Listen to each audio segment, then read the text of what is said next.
Hi everyone, and welcome to another one of my how-to videos. In this video, I'm going to show a couple of ways to decorate the small spaces around your island. You can choose to decorate with furniture items or choose a more natural pathway to fill your empty spaces. I'll be showing examples of both ways to decorate so you can all find your preferred style. Now firstly, I'm going to start with this area next to my pond. As it's such a small area, I'm just going to do a small bit of decorating with a few items to make sure it doesn't look overcrowded. First, I'm just going to plant one tree. I don't want to plant any more than one because it will start to make the area look cluttered, which is not the look that we're going for. Now I'm going to make a tiny seating area next to the tree, composed of only a few items. Before I place any items, I'm just going to put a custom design of flowers on the ground to give it a bit more detail. I always think that placing custom designs easily makes an area look busier but not cluttered, and it's so simply done. I'm going to use a log chair next to the tree as I think it's one of the most natural looking chairs in the game. I'm going to place it next to the tree but push it a little bit further back just to give it a bit of dimension and make it look more natural and spread out.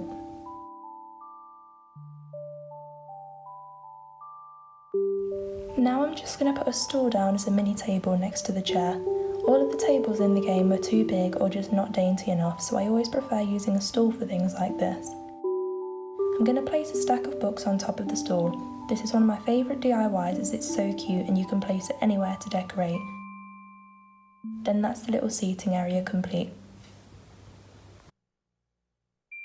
As this little area is in the middle of a housing village, I want to make a subtle signpost area to keep in with the surroundings. I always think the signposts are a good way to fill up spaces. I'm going to start by putting down a little dirt path in a 2x2 pattern.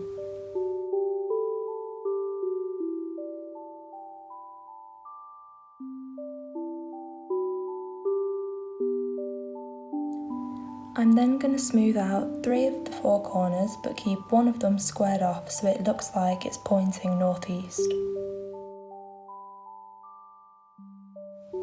Again, I'm just going to place a couple of custom designs on the ground over the dirt path to make it look less boring.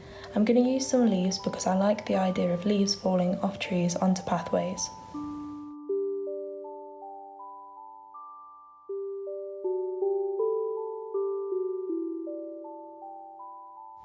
Now I'm going to place the large signpost and position it pretty much in the middle of the path like so.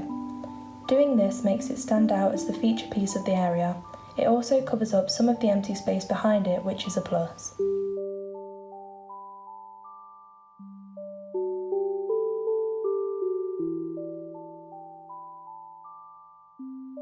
Next, I'm going to place a tiny library. I absolutely love these as they're so cute and you can put them literally anywhere. I'm going to place it near the edge of the main pathway so villagers can look at the books as they pass by.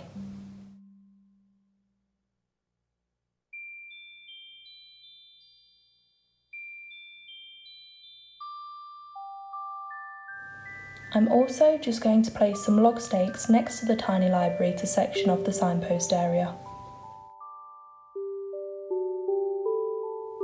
Then it's time to place some flowers in the little spaces you have.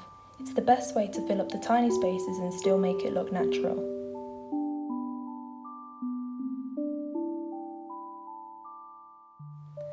I always love to place country fences around as space fillers. I'm just going to place one next to the pond right here, just to break up the pond from the grass.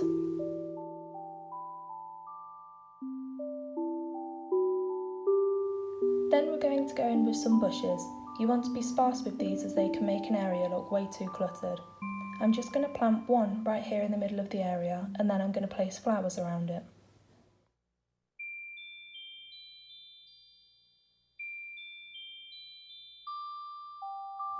So this is now complete to how I want it.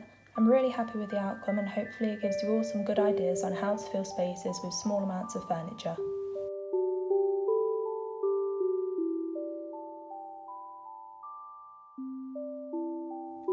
Now I'm going to show you another possible way to fill up an empty space. I'm going to be making a stone pathway through a forest. Here I have an area that leads to a future neighbourhood from a staircase. As you can see, it's a fairly big area, but not big enough to decorate with something elaborate. So to begin with, I'm going to lay out the stone pathway from the staircase to the other path. This will then enable me to see how much space I have to work with. I've chosen these cute stepping stones as I think they give a natural vibe but are different to the rest of my dirt paths.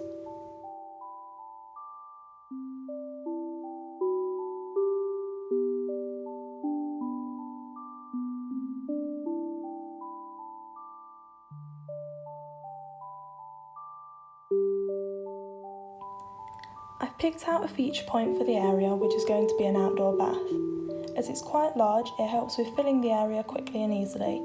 I'm just going to place it fairly central so I can decorate all around it.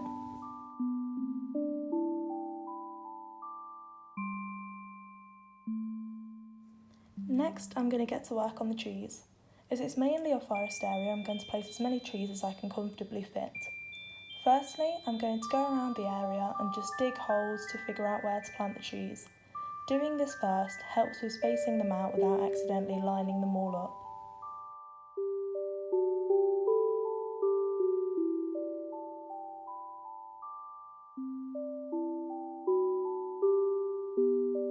When you're happy with the placement of the trees, go ahead and plant them all. It might not look crowded enough for a forest at first, but there's still a few more items to add before it takes shape.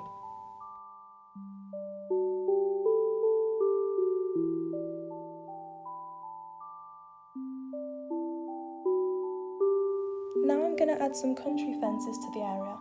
I'm going to use these to block the trees off from the pathway.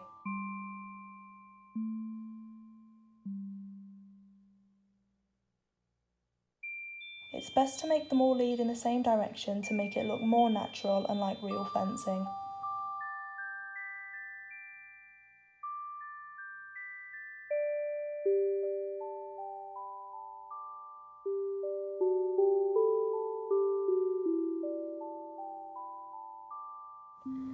Then I'm going to plan where to put the bushes in a similar way to how I did with the trees. Unlike the previous area, with a bigger and more natural space, I recommend planting quite a few bushes around.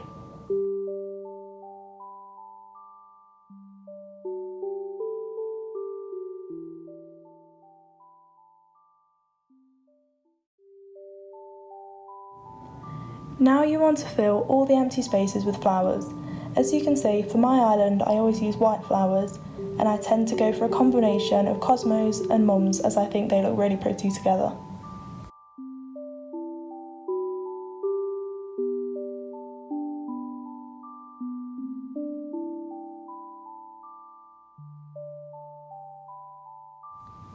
As always, use custom designs to fill the remaining spaces that are empty. Use flower designs next to flowers and leaf designs next to trees and bushes.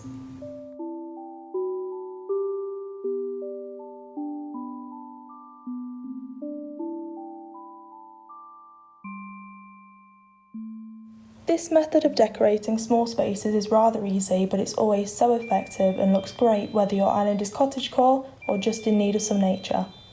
I'm always shocked by how cute you can make an area look by just simply using a few different things like trees, bushes and flowers. I hope you all enjoyed this how-to video and got some good tips from it. I always really appreciate your feedback, so if you have anything you'd like to say or any requests on how-to videos, then please leave a comment and let me know. Feel free to subscribe and watch my other videos for regular island tours and how-to videos. See you all next time.